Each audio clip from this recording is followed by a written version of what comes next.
All right, so the opinion was review appraiser sale 1 is also contained in the OA as sale 5, confirming its use. Relative to the review appraiser's adjustment, it's my opinion that review appraiser made the same $20,000 adjustment twice, once for condition, average for subject, superior for the comp, and then made another adjustment for kitchen and bath finishes. Also made a negative $10,000 for a lack of a 4th bedroom.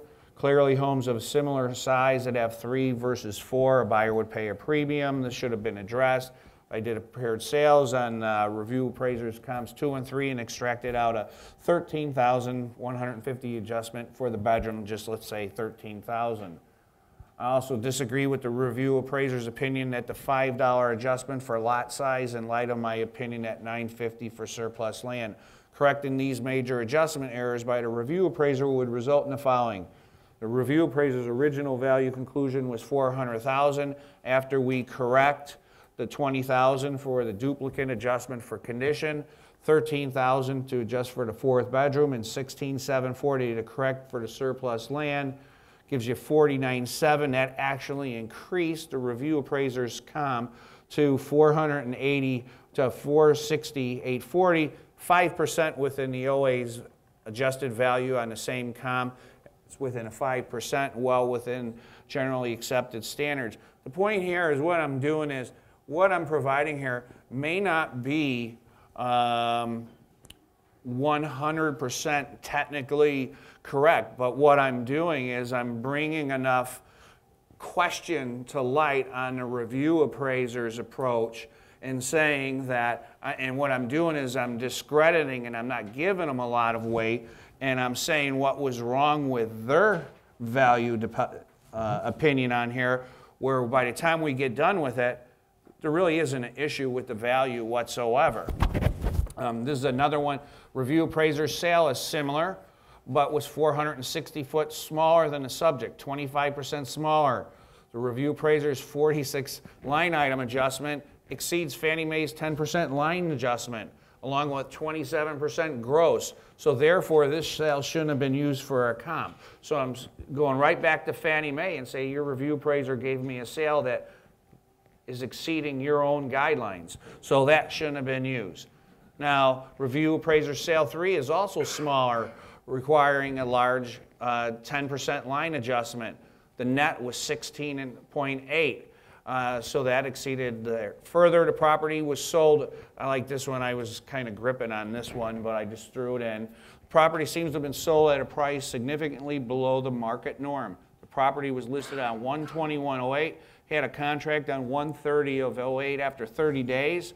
Average days on the market for property sold from a low of 113, with most being longer. It's my opinion that this sale shouldn't have been used as a comparable sale. It may not have been an arm's length transaction. I found another sale that was pending in the MLS at time of the original that was missed by the origination appraiser and the review appraiser. If they only searched for sold and active, this was a pending. This was a sale that had a larger lot, a double lot, and that's supportive of my opinion expressed earlier, that it supports the surplus land in the subject's neighborhood.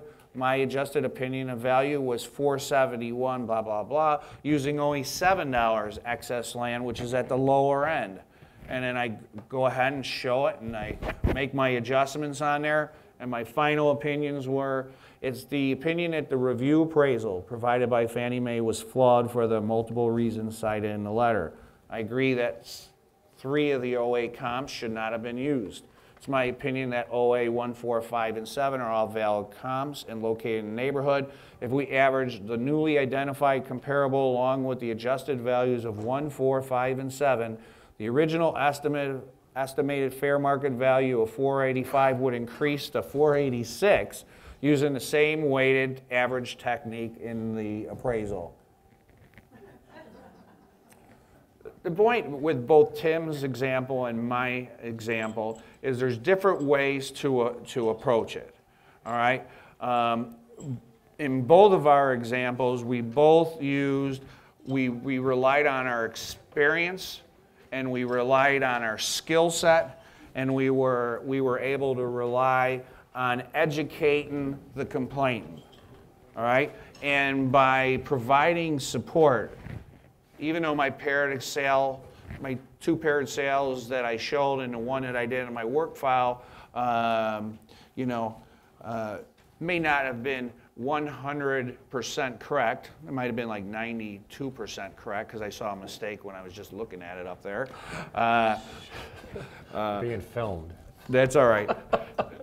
And the story here is we're demonstrating that we have data to dispute the review, and that's what you need to do, is to provide enough support to dispute the review. Agreed. So we hope you enjoyed this class, you learned something, and recommend any suggestions that you may have. Yes, appreciate any suggestions.